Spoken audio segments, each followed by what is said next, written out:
आज का प्रातः क्लास है 30/12/68।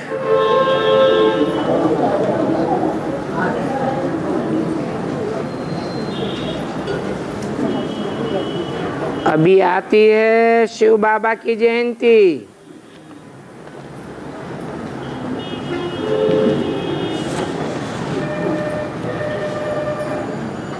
शिव बाबा की जयंती पर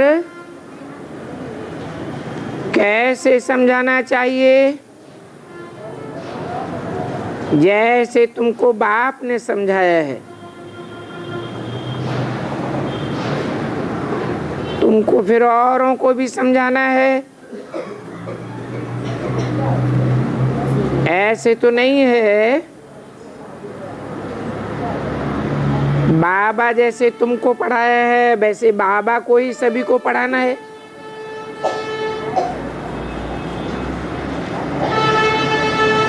बाबा तो सभी को नहीं पढ़ा सकते। शिव बाबा ने तुमको ही पढ़ाया है और ये भी जानते हो कि इस शरीर के द्वारा ही पढ़ाया है।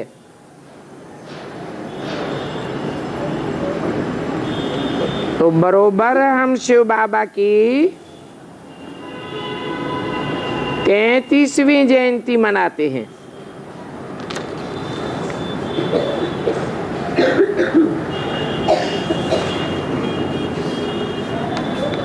परंतु ये शरीर तो 33वां नहीं है ना।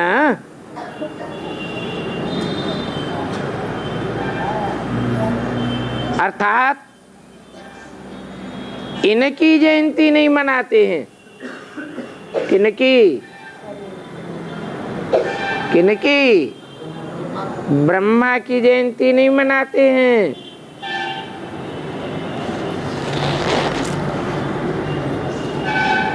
तुमको मनुष्य कहते हैं, तुम दादा को भगवान क्यों कहते हो?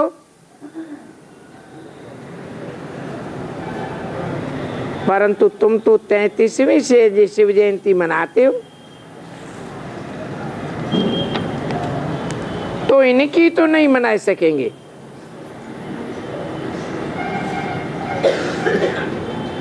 हम किसकी जयंती मनाते हैं ये भी मनुष्यों को पूछना चाहिए ना। परंतु मायावी बुद्धि होने के कारण कुछ भी समझते नहीं है।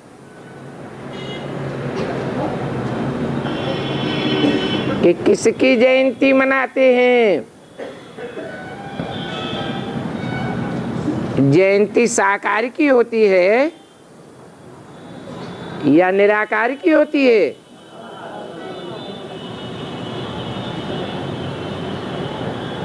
कोई पूछते भी नहीं है कि 33वीं शिव जयंती तुम किसकी मनाते हो।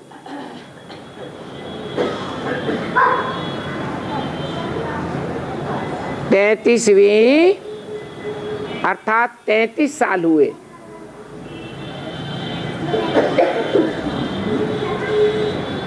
परंतु इनमें प्रवेश हुए 33 साल तो नहीं हुए। कितने हुए?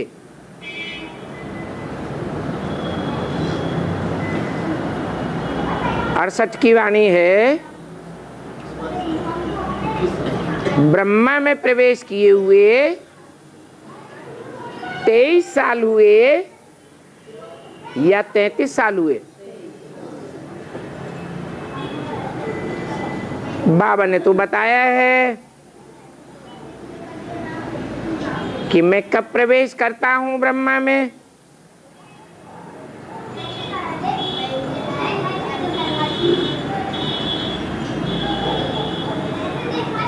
पहले बाबा मुरली नहीं चलाते थे। 10-15 पेज अमृत बेले बैठ लिखते थे। और बाबा कोई के तन के द्वारा लिखाते थे। बाद में मुरली चलाना शुरू किया। तो जब मुरली चलाते थे तब पता चला कि इनमें बाप की प्रवेशता है। तो 23वीं साल कहना चाहिए। 33वीं साल क्यों कहते हैं? इसलिए बोला इनकी शिव जयंती नहीं कह सकते।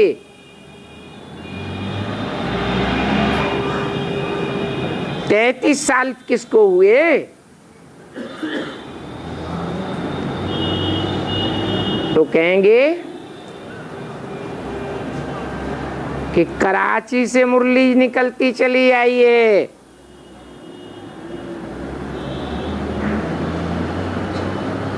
हिंदुस्तान पाकिस्तान का जब बंटवारा हुआ तब मुरली भी चलना शुरू हुई।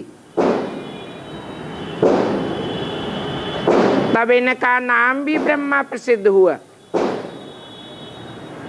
क्योंकि मैं जिस तन में प्रवेश करता हूं उसका नाम ब्रह्मा प्रसिद्ध होता है।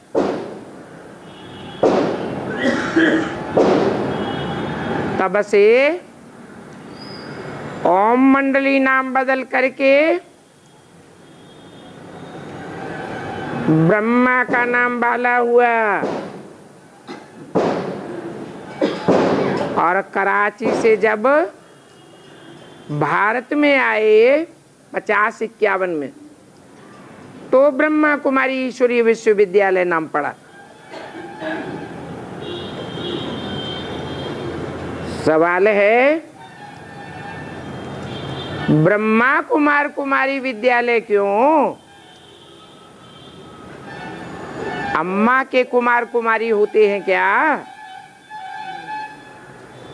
बच्चे बाप के होते हैं या अम्मा के होते हैं?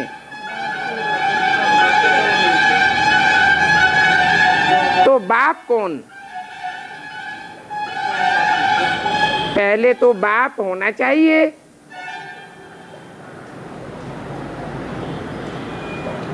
तो कहेंगे कि बच्चों को तो पता ही नहीं होता है।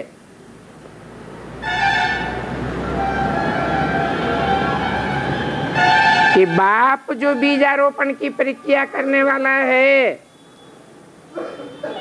उसने कब बीजारोपण किया? हाँ, ब्रह्मा के द्वारा चली हुई मुरली ही बताती है, माँ ही बताती है कि तुम्हारा बाप कौन।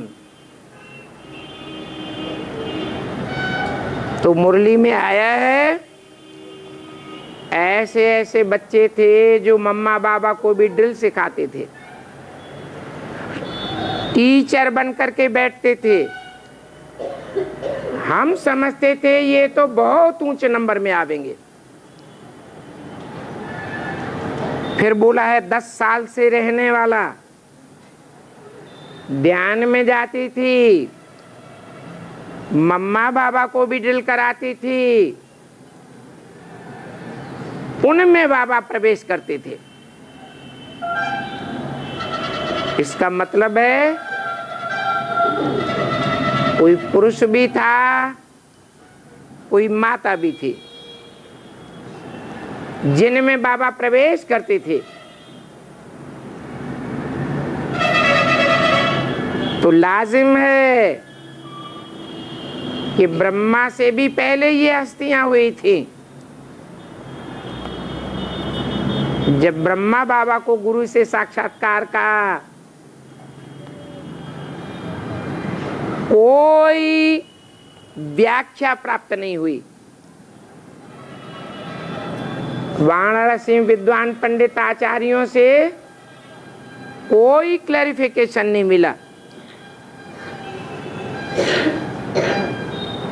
तो ब्रह्मा बाबा कलकत्ते की गद्दी पर पहुंचे।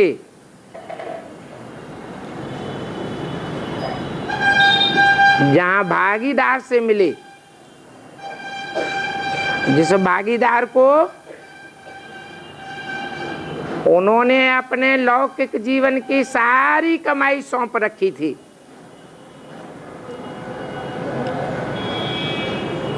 हीरे की दुकान चलाने के लिए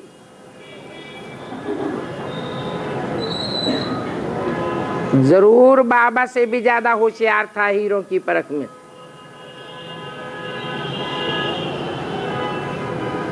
बाबा धंधेधोरी से निवृत्त हो गए। भागीदार का ही उसे जाता है जो आधा साझा करे। प्रॉपर्टी सारी ब्रह्मा बाबा की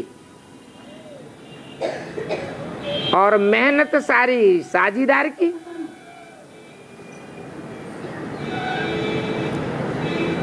जरूर बाबा उसे होशियार समझते थे। जहां से बाबा को साक्षात्कारों का सारा रहस्य पता चल गया, वहीं से ज्ञान का बीजारोपण हुआ। ये ज्ञान का बीज भागीदार के द्वारा पड़ा।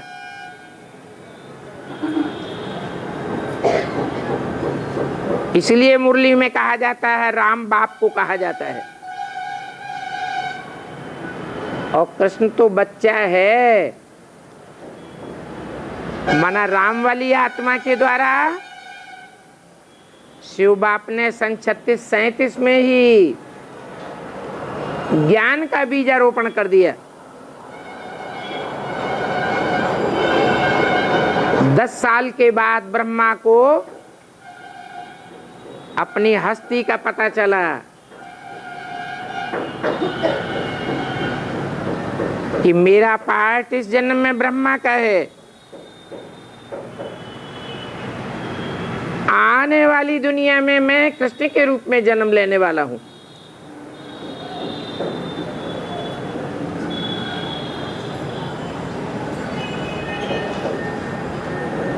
इस निश्चय के आधार पर उन्होंने ब्रह्मा कुमारी ईश्वरीय विश्वविद्यालय की स्थापना कर दी। तो साबित हो जाता है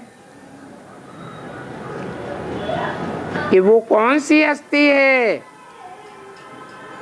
वो कौन सा शरीरधारी है जिसके लिए 33वां शरीरधारी कहा जाता है शिव जयंती। वो भागीदार ही है। परंतु कोई ये पूछते भी नहीं है कि तुम 33वीं जयंती किस शरीरधारी की मनाते हो। तो बच्चों को ये पॉइंट्स समझानी पड़े। किनको? जो हर वर्ष शिव जयंती मनाते हैं परंतु जानते नहीं हैं कि हम किसकी जयंती मनाते हैं। बाप तो खुद ही आकर के बच्चों को समझाते हैं। बच्चों को तो पता ही नहीं पड़ता। तो जब बाप समझाते हैं तो तुम बच्चों को भी समझाना पड़े।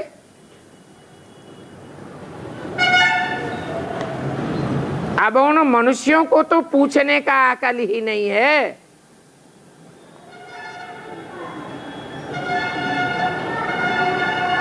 जो शिव जयंती का उत्सव मनाया जाता है उसमें आना जाना करते हैं, उनकी बुद्धि में ही नहीं आता है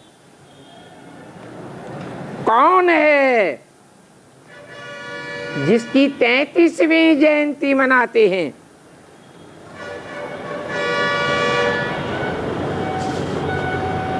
और हम नाम भी शिव का लेते हैं।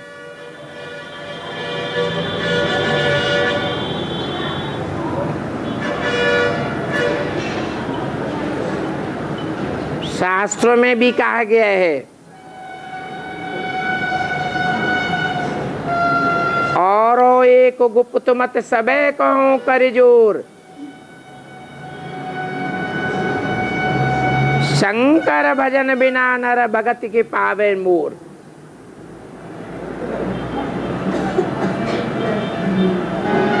वास्तव में ये भगवान की बात है, भगवान ने ही बोली है, परंतु रामायण में लोगों ने राम को ही भगवान समझ लिया।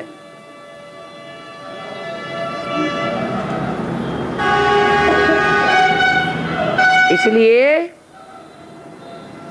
शिव के साथ 33 करोड़ देवताओं में से कोई का नाम नहीं जोड़ा जाता,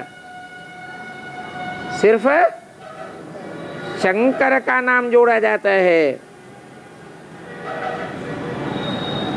वो शिव अकेला नहीं आता है। शिव भगवान जब आते हैं तो 3 मूर्तियों के साथ आते हैं। जरूर यज्ञ के आदि में जब बीजारोपण की प्रक्रिया हुई, उस समय शंकर के साथ विष्णु और आदि ब्रह्मा की मूर्ति भी रही होगी, जिसे आदि शक्ति कहा जाता है। जो आदि शक्ति सुअंत में भी प्रत्यक्ष होती है।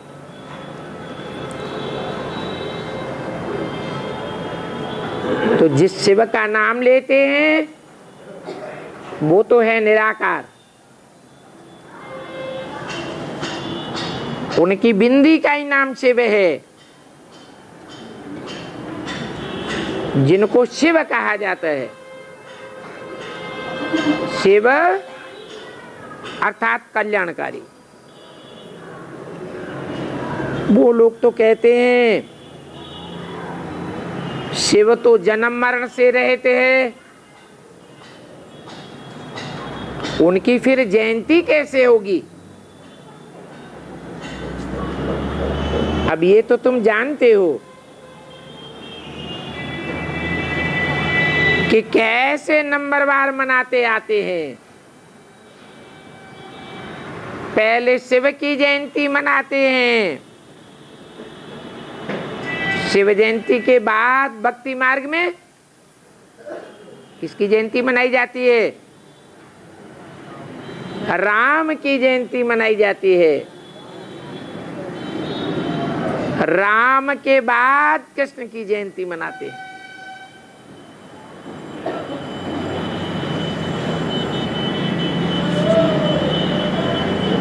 तो ऐसे ही मनाते आए हैं, और हर भक्ति मार्ग में जब भी आवे भक्ति मार्ग ऐसे ही मनाते रहे। तो उन्हों को समझाना पड़े कि शिव बाप आकर के इस तन का आधार लेते हैं। समझाने के लिए मुख तो जरूर चाहिए।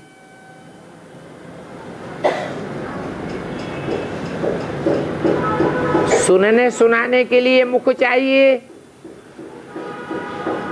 तो समझाने के लिए नहीं चाहिए क्या?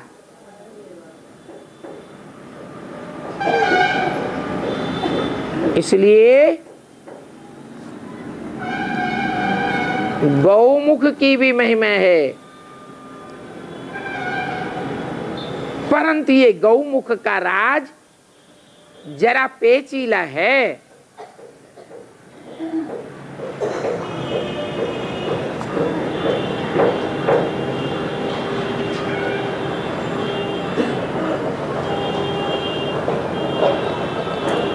गंगा से शुद्ध जल आता है,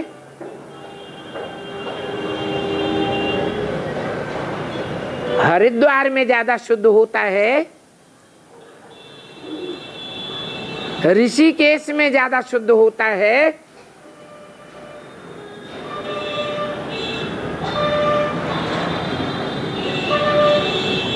गंगोत्री पर ज्यादा शुद्ध होता है, या गौमुख पर ज्यादा शुद्ध होता है। अति शुद्ध ज्ञान जल कहाँ होता है? गौमुख पर होता है।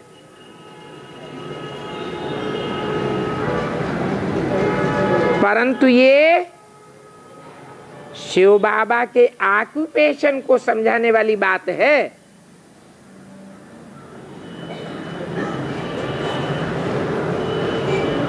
वो हमारा बेहद का बाप आया हुआ है।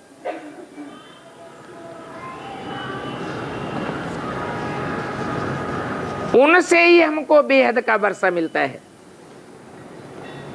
उनसे किसके तन में बोला, फिर उनसे क्यों कहा? इशारा दिया कि ब्रह्मा के तन से तो सुनने सुनाने का काम हुआ। जैसे 20 बार मुरली में सुनाते हैं, भगवान सर्वव्यापी नहीं है, परंतु क्या समझाते हैं कि एक व्यापी कहाँ है? सुनना सुनाना अलग बात और समझना समझाना अलग बात। तो उस बेहद के बाप टीचर से ही हमको वर्षा मिलता है। बरोबर भारत को बेहद का वर्षा था।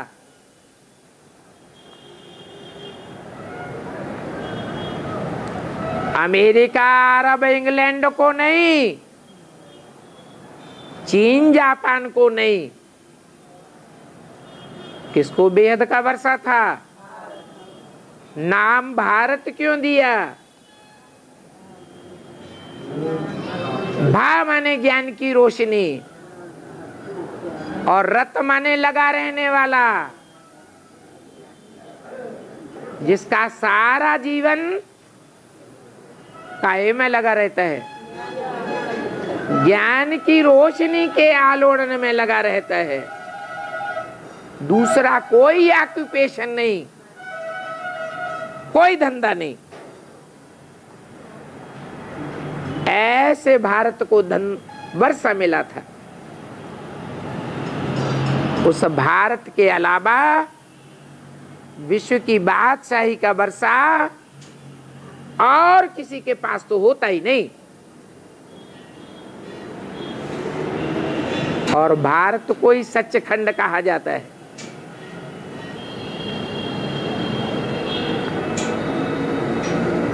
अमेरिका, चीन, जापान, रसिया को सचखंड नहीं कहा जाता। क्यों नहीं? सत्य उसे कहा जाता है जो आज भी है, कल भी रहेगा और पहले भी था। सत्य का कभी नाश नहीं होता है।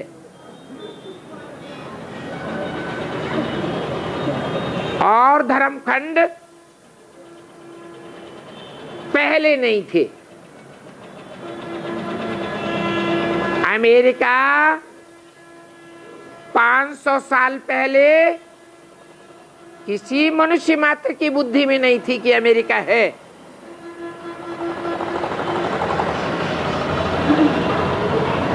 ऑस्ट्रेलिया 300 साल पहले कोई की बुद्धि में नहीं थी। ऐसे ही ये यूरोप, अरब देश, अफगानिस्तान आदि मुस्लिम देश चीन, जापान, बौद्ध खंड, ये सब 2500 साल पहले समुद्र के गर्त में समाये हुए थे।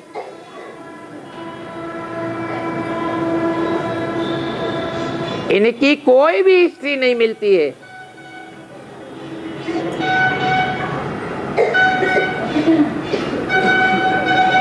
ये पहले भी नहीं थे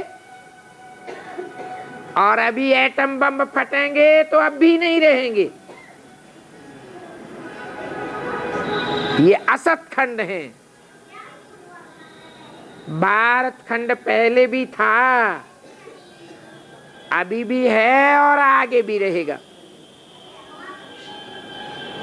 इसलिए भारत खंड सच खंड है।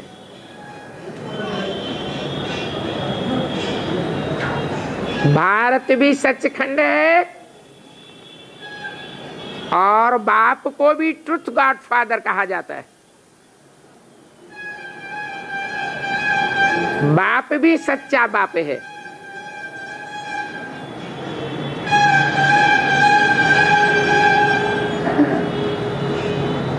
God is truth. सत्य को ही भगवान कहते हैं।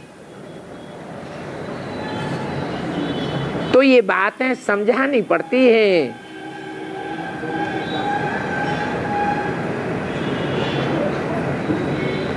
अगर नहीं समझावेंगे तो और कोई की समझ में नहीं आवेगा।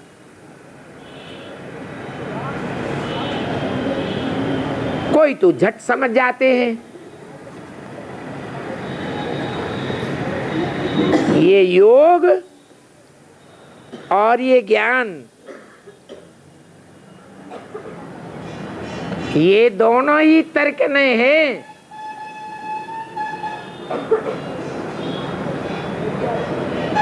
योग माने याद। बाप की याद भी बुद्धि से तिरक जाती है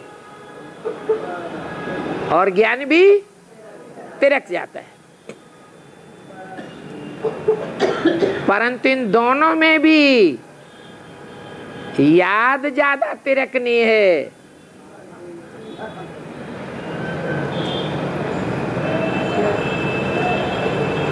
कितना बच्चे पुरुषार्थ करते हैं कि हम घड़ी घड़ी याद में रहें, परंतु बार बार बुद्धि तिरक जाती है। नॉलेज तो फिर भी बुद्धि में रहती है, बाकी याद घड़ी घड़ी भूल जाते हैं। नॉलेज तो तुम्हारी बुद्धि में है। जानते हो कि हम 84 जन्म लेते, माना है। भारतवासी 84 जन्म लेते हैं और दूसरे धर्मखंड के लोग 84 जन्म नहीं लेते।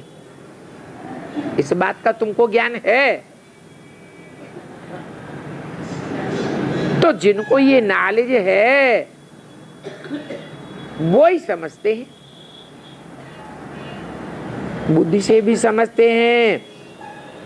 जो पहले पहले नंबर में आते हैं वो ही पूरे 84 जन्म लेंगे और 84 जन्म लेने वालों में भी पहला पहला नंबर किसका होगा?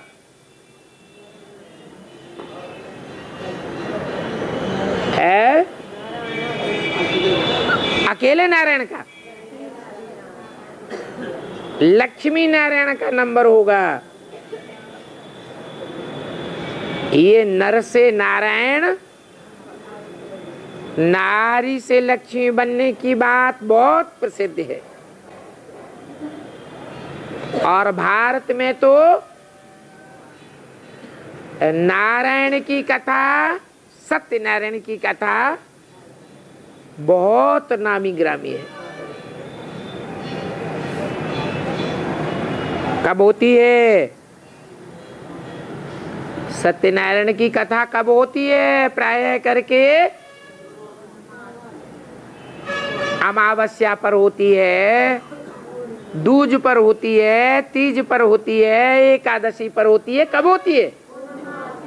पूर्णमासी को, अर्थात चंद्रमा जब 16 करा संपूर्ण होता है, पढ़ाई पढ़ते पढ़ते तब सत्यनारायण की कथा होती है। अभी तुम जानते हो हम सच्चे सच्चे बाबा के द्वारा नर से नारायण बनने की पढ़ाई पढ़ते हैं। ये पावन पढ़ाई है और सभी पढ़ाइयों से बिल्कुल सहज है।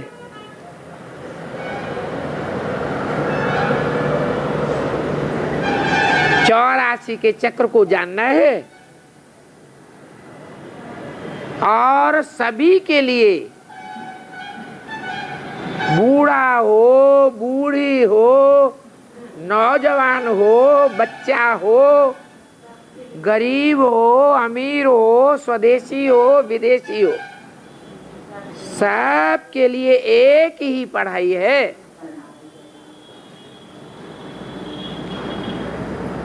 सभी के लिए। छोटे बच्चों का भी पढ़ने का हक है। अगर माँ बाप उन छोटे बच्चों को बचपन से ही थोड़ा थोड़ा करके सिखाते रहें,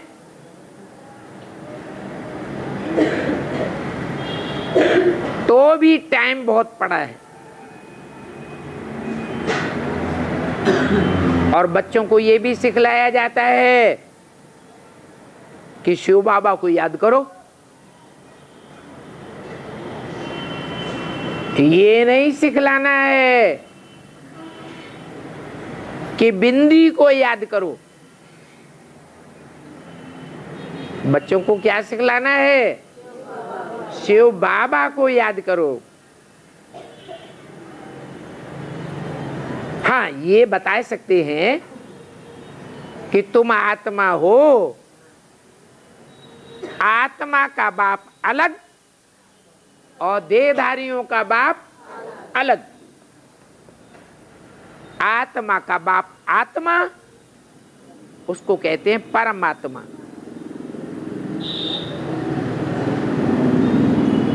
और देहधारी जितने मनुष्य हैं उनका बाप है प्रजापिता। तो आत्मा और शरीर दोनों के बाप अलग अलग है। ये आत्मा जो है ये शिव बाबा का बच्चा है।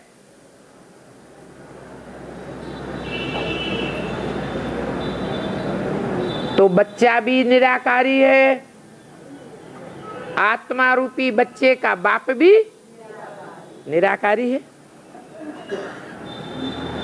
ये बात तुम बच्चों की भी बुद्धि में है कि वो निराकार बाबा हमारा बाप है और कितना छोटा है।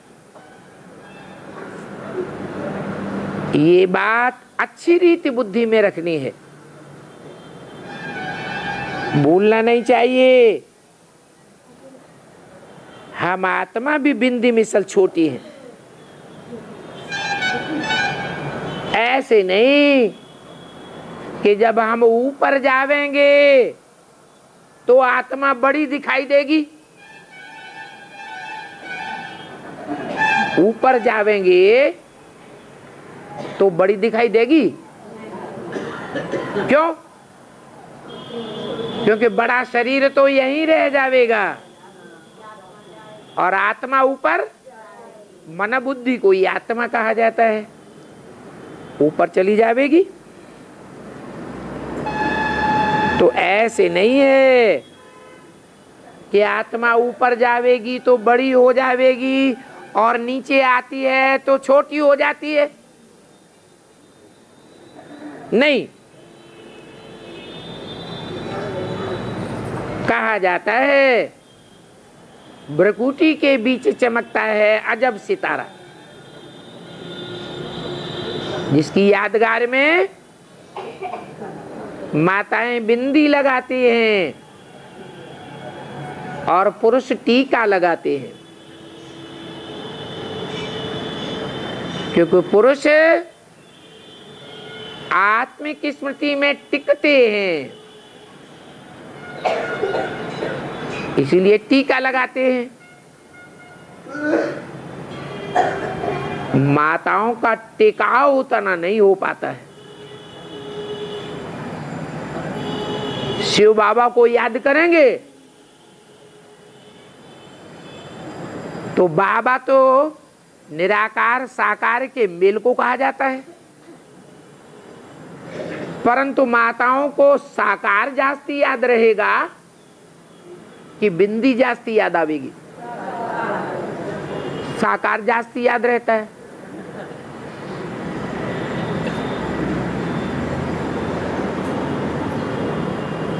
तो बिंदी मिसल।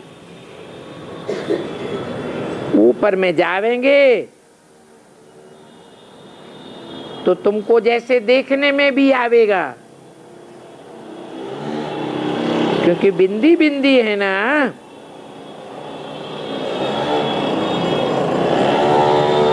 इन बातों पर अच्छी रीति बच्चों को विचार करना है।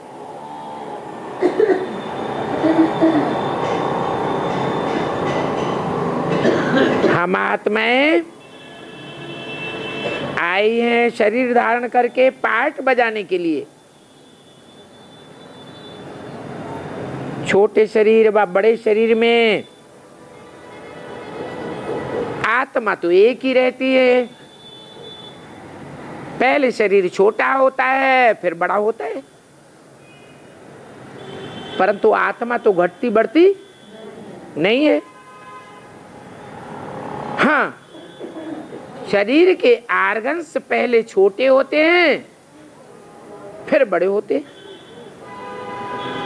अभी जैसे तुमने समझा है वैसे फिर औरों को समझाना है तो जरूर समझने समझाने वाले नंबरवार। जो जितना पढ़ा है उतना ही दूसरों को पढ़ाते हैं। हाँ, तुम सभी बच्चों को टीचर जरूर बनना है। ये क्या बात हुई? सब टीचर बन जावेंगी क्या? बन जावेंगे? नहीं बनेंगे। माँ बाबा झूठ बोलते हैं।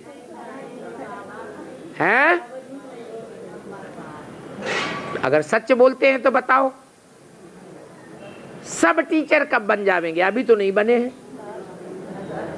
अभी तो बहुत हैं ऐसे जो कहते रहते हैं कि हमें ज्ञान बुद्धि में ठहरता ही नहीं। बाबा की याद करते हैं परंतु ज्ञान अभी अभी सुनते हैं, अभी अभी सारा बुद्धि में से उड़ जाता है। तो टीचर कैसे बनेंगे? है?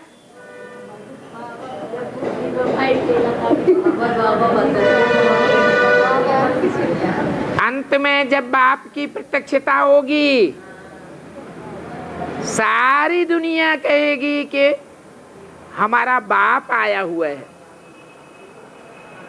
परंतु जो सारी दुनिया कहेगी, अनुभव करेगी, उनकी बुद्धि में ज्ञान नहीं होगा और तुम बच्चों की बुद्धि में सारा ज्ञान इमर्ज हो जाएगा।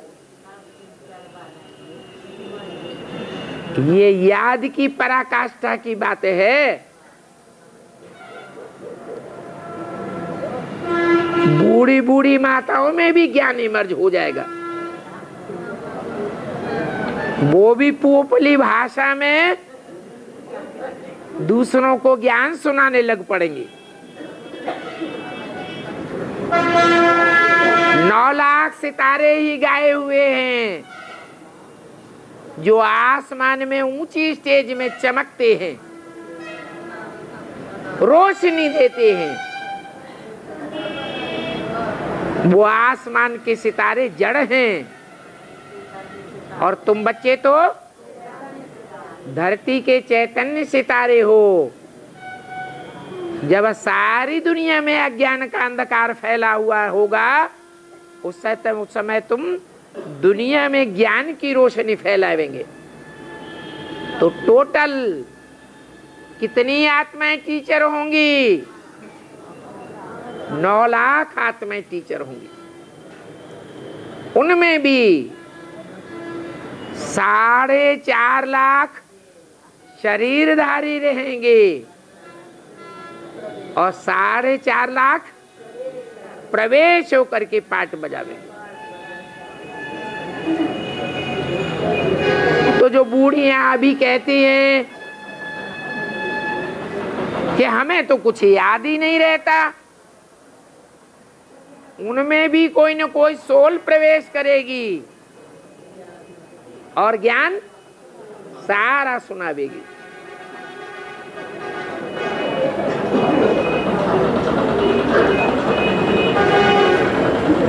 तो सभी को टीचर जरूर बनना है।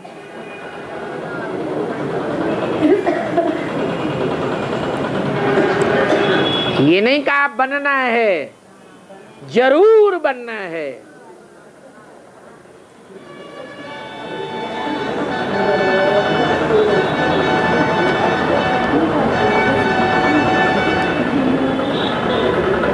बाप में तो नॉलेज है, बल वह इतनी छोटी सी आत्मा है, परमात्मा है।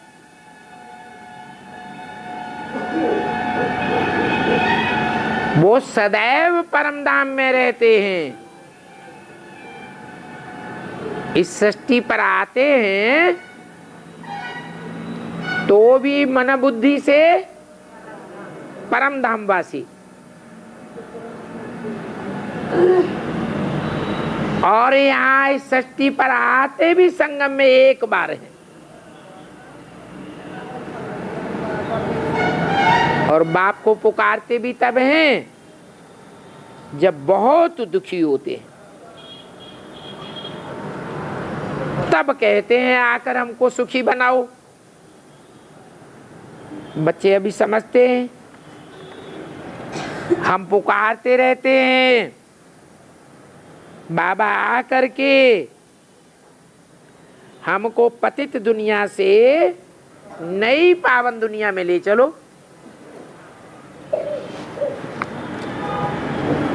तो जरूर पहले कभी ले गया होगा, तब तो पुकारते रहते हैं। पावन दुनिया में ले जाने के लिए आते हैं, ऐसे नहीं कहते हैं कि बाबा आओ ज्ञान सुनाकर चले जाओ, फिर हम पतित से पावन बनते रहेंगे। तुम बच्चे यह बात अच्छी रीति जानते हो, वो नहीं जानते। कौन? दुनिया वाले। और ये भी नहीं जानते। क्या बात नहीं जानते? इनके फॉलोअर्स भी ये बात नहीं जानते। ब्रह्म समाजी होते हैं ना, वो ये बात नहीं जानते। क्या बात? कि बाबा पतितों को पावन बना करके पावन दुनिया में ले जाने के लिए आता है, ज्ञान सुनाने के लिए नहीं। ज्ञान तो साधन है याद कराने का।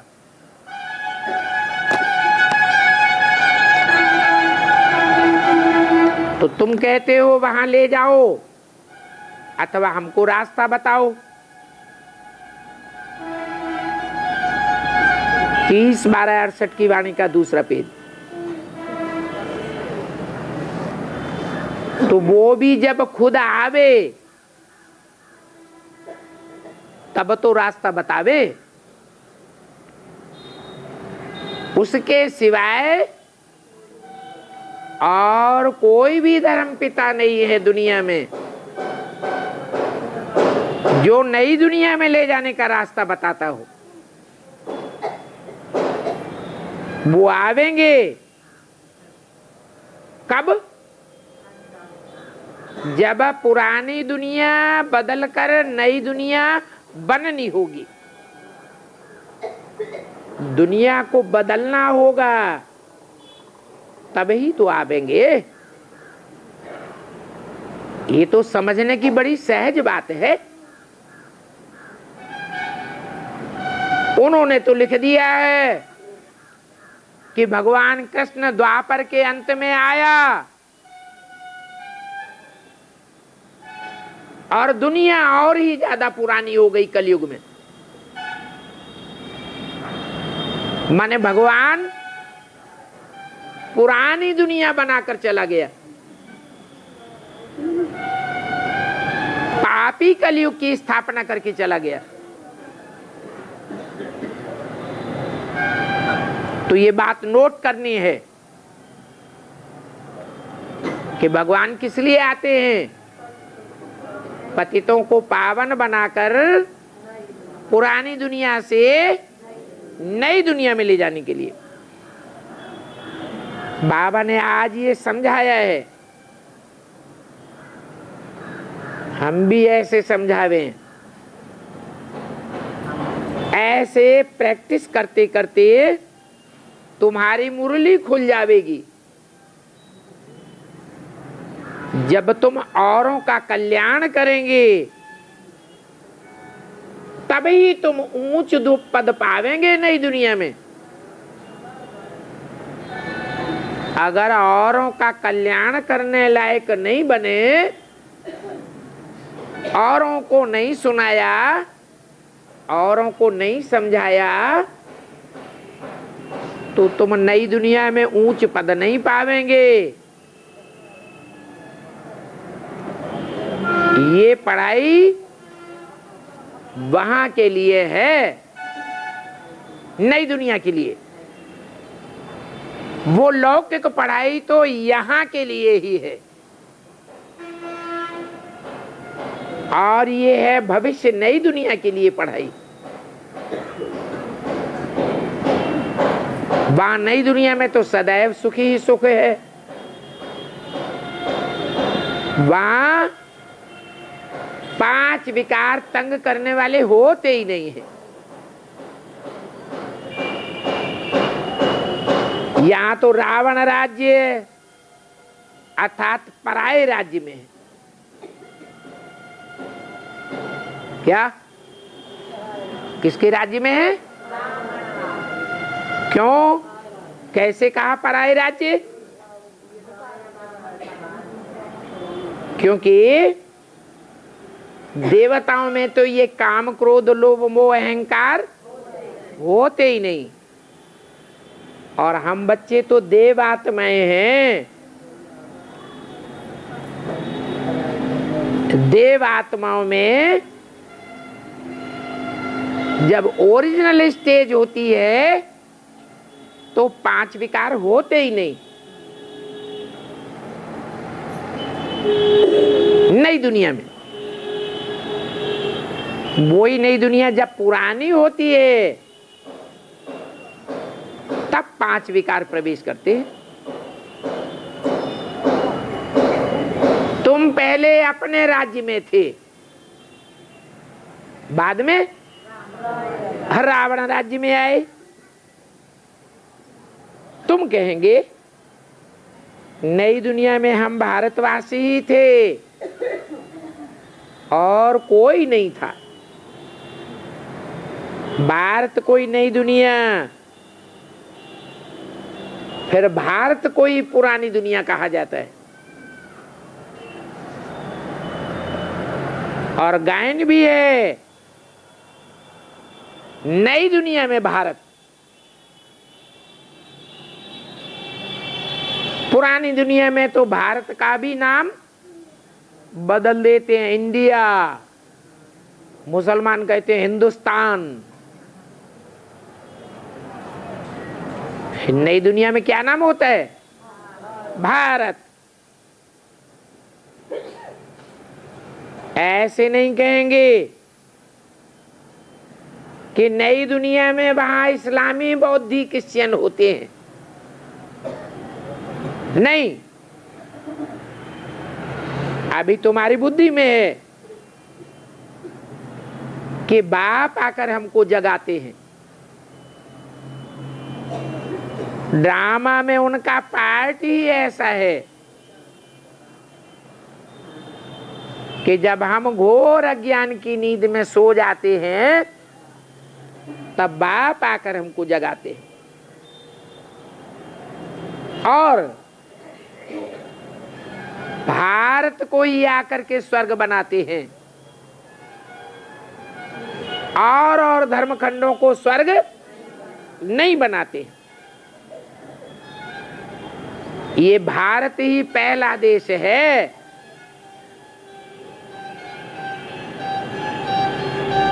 भारत पहले देश को ही स्वर्ग कहेंगे, उसको कहेंगे हेवन।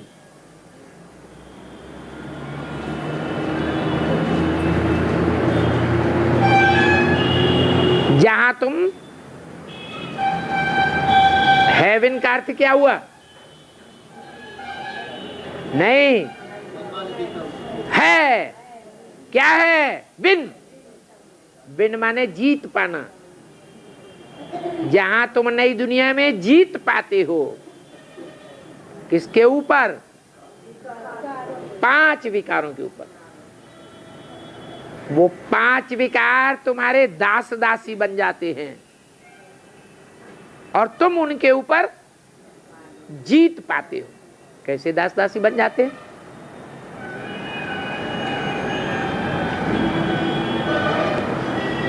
अरे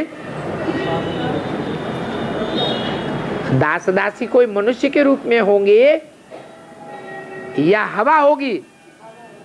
हवा होगी। तो कैसे बन जाते हैं दास दासी? है? नहीं, कौन बताएगा?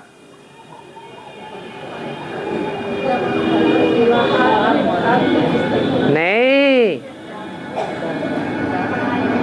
जो सतयुग के 7 नारायण हैं, कम कलाओं वाले, वही 7 नारायणों में ऊपर से आने वाले कामी, क्रोधी, लोभी, मोही, अहंकारी, धर्म पिताएं प्रवेश करते हैं।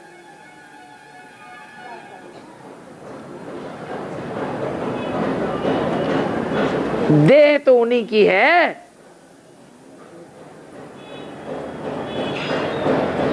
वो नारायण बनने वाली अधूरी आत्माएं जब सतयुग में जावेंगी तो हमारे ऊपर राज्य करेंगी या हम उनके ऊपर राज्य करेंगे? पहले हम उनके ऊपर राज्य करेंगे।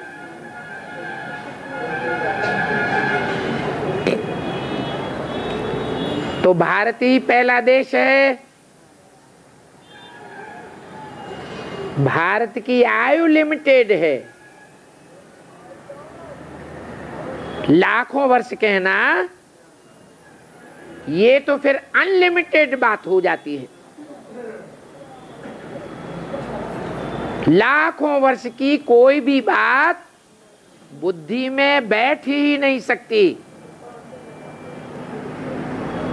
उसकी हिस्ट्री कौन याद करेगा? लाखों वर्ष की। ये तो सब समझते हैं कि नया देश भारत था। अभी भारत को पुराना भारत कहेंगे। आगे चल भारत में ही नई दुनिया होगी। अभी तुम जानते हो हम नई दुनिया में मालिक बनने वाले हैं। बाप ने राय बताई है कि तुम मुझे याद करो तो तुम्हारी आत्मा नई प्योर हो जाएगी, और जब तुम्हारी आत्मा नई प्योर हो जाएगी तो ये 5 तत्व भी पवित्र बन जाएंगे। आत्मा चैतन्य है और तत्व जड़ है। ज्यादा ताकत किसमें होती है? चैतन्य आत्मा में ताकत होती है, परंतु वो ताकत तब आती है जब आत्मा पवित्र बने। तो पवित्र आत्मा बनती है तो उनसे शरीर भी ऐसे सतो प्रधान बन जाते हैं, तत्व भी तमो प्रधान हो जाते हैं ना। तुम्हारी आत्मा तमो प्रधान बनती है तो 5 तत्व भी तमो प्रधान बनते, शरीर भी तमो प्रधान हो जाता है। तुमको राज्य मिलता ही है सुख प्राप्त करने के लिए, तो सतो प्रधान दुनिया में सुख देने वाले 5 तत्व सतो प्रधान चाहिए। तो ये ड्रामा अनादि बना हुआ है। नई दुनिया में वहां सुख और शांति दोनों है, वहां कोई भी प्रकार का तूफान आदि नहीं आवेगा। वेद की शांति में भी शांति हो जाती है। यहां तो दुनिया में है ही अशांति और सब अशांत हैं। एक भी ऐसा नहीं है जो कहे मैं सदा काल शांत में हूं। सतयुग में तो सभी शांत में होते हैं। ये वंडरफुल बातें हैं, ये अनादि बना बनाया खेल है, ये बेहद की बात है। वो हद के बैरिस्टर इंजीनियर आदि पढ़ते हैं, उनकी हद की पढ़ाई है, और तुम्हारी बुद्धि में बेहद की नॉलेज है। जो एक ही बार बाप आकर के ड्रामा का राज समझाते हैं। आगे तुमने ये नाम भी नहीं सुना था कि ये बेहद का ड्रामा कैसे चलता है। अभी समझते हो? सतयुग त्रेता जरूर था, वो अभी पास्ट हो गया। द्वापर भी पास्ट हो गया, और कलयुग का भी अभी अंत है।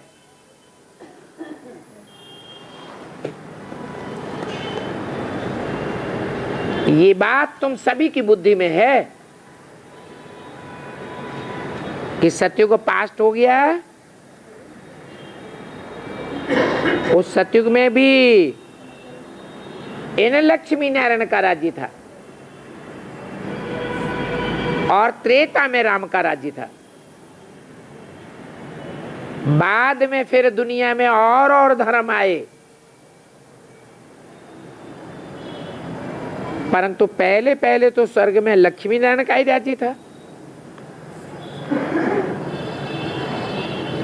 चित्र भी है, त्रेता में राम राज्य था। अभी तो त्रेता ही नहीं है, तो फिर राम राज्य कहां से आवेगा? अभी तो अनेक प्रकार के राज्य हैं। त्रेता के बाद अनेक राज्य हो जाते हैं, ये तो सभी जानते हो। कौन कौन कब कब आते हैं। इस्लामी, बौद्धी, क्रिश्चियन, सभी धर्मों का तुमको पूरा मालूम है। 2,500 वर्ष हुए, उनका हिसाब है कुल मिलाकर 2,500 वर्ष।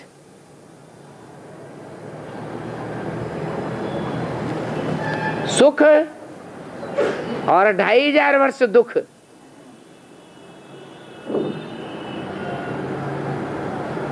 ढाई हजार वर्ष के सुख में रामचंद्र को 1250 वर्ष।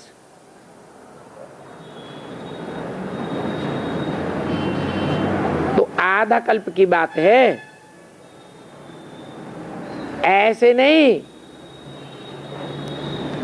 कि सृष्टि की आयु 2,500 वर्ष है, क्योंकि 2,500 वर्ष की हिस्ट्री मिलती है। नहीं। अच्छा, फिर और कौन था? तो विचार किया जाता है, इनों के आगे बरोबर देवी देवताएं थे और वो भी मनुष्य थे, परंतु वो दैवी गुणों वाले थे। सूर्यवंशी, चंद्रवंशी 2,500 वर्ष में हुए, बाकी आधे में वो सभी धर्म।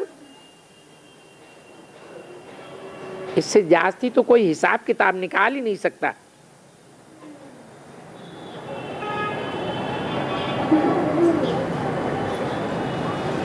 तुमको पौना हिस्सा फल मिलता है सुख का, उनको मिलता है आधा आधा।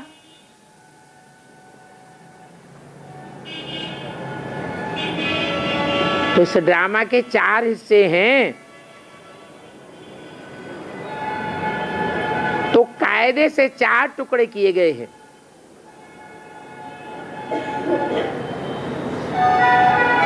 आधा में है तुम्हारा स्वर्ग। कहते भी हैं सतयुग में सूर्यवंशी राज्य था, त्रेता में चंद्रवंशी। तुम तो सिद्ध करके बता देते हो। तो जरूर सबसे बड़ी आयु इन लक्ष्मी नारायण की होगी, जो पहले पहले सतयुग में आते हैं। सेकंड नंबर में त्रेता वाले, क्योंकि टोटल टाइम ही 5,000 वर्ष का है। वो भक्त लोग तो 84 लाख योनियां कह देते हैं। तो कल्प की आयु लाखों वर्ष कर दी है। अभी 3 मुख्य धर्मों का तो टाइम निकल आया,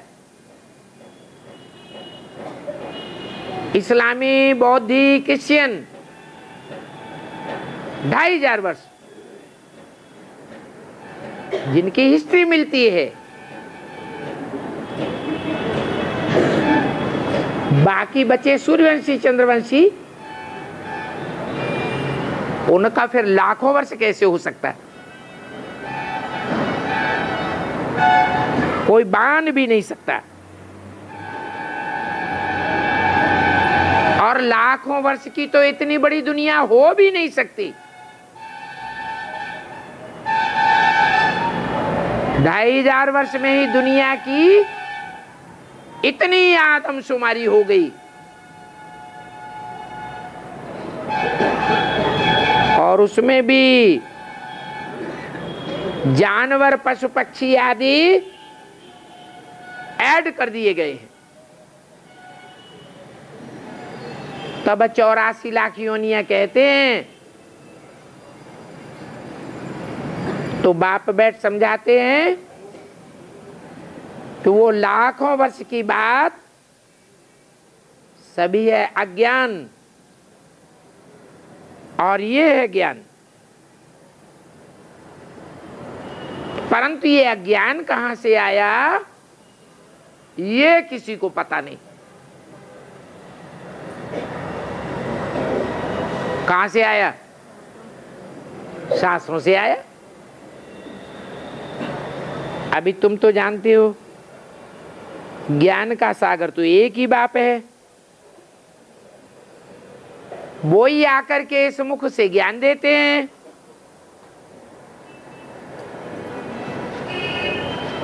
कह देते हैं गौमुख।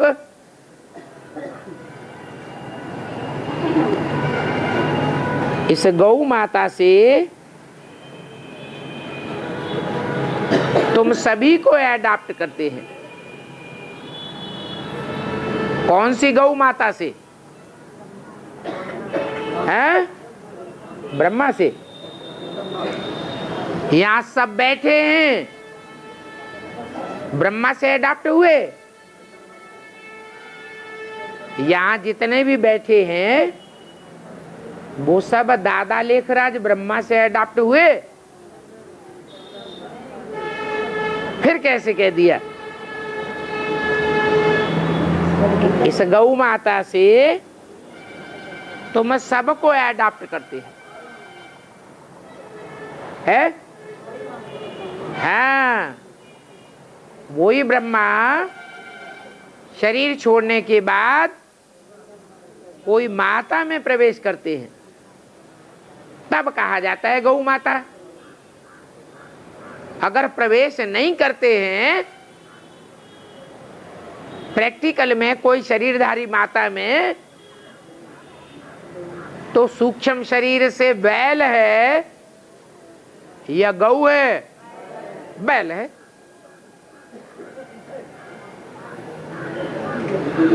तो ये थोड़ी थोड़ी बातें समझाने में तो बड़ी सहज है।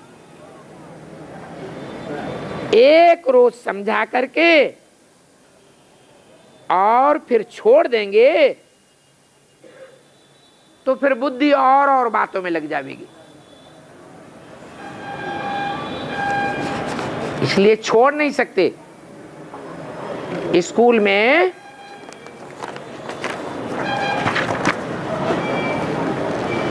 एक ही दिन थोड़ा ही पढ़ा जाता है। पढ़ाई तो रेगुलर पढ़ी जाती है ना। 30/12/68 की वाणी का 3रा पेज।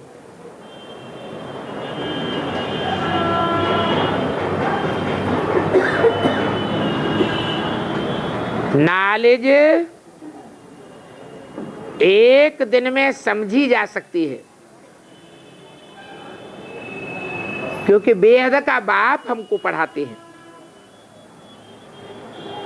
परंतु पढ़ाई तो बेहद की होगी ना। बेहद की पढ़ाई से तुम बेहद का राज्य पाते हो। वो दुनिया में तो हद की पढ़ाइयां हैं। भारत में विश्व की बादशाही का बेहद का राज्य था। जो बेहद का राज्य और कोई धर्म के फॉलोअर्स ने नहीं प्राप्त किया। हिटलर हो, नेपोलियन हो, मुसोलिनी हो, कोई भी हो, ये लक्ष्मी नारायण बेहद का राज्य करते थे। कोई की भी बुद्धि में ये बातें स्वप्न में भी नहीं होंगी। जो पूछे कि इन्हें लक्ष्मी नारायण ने राज्य कैसे लिया,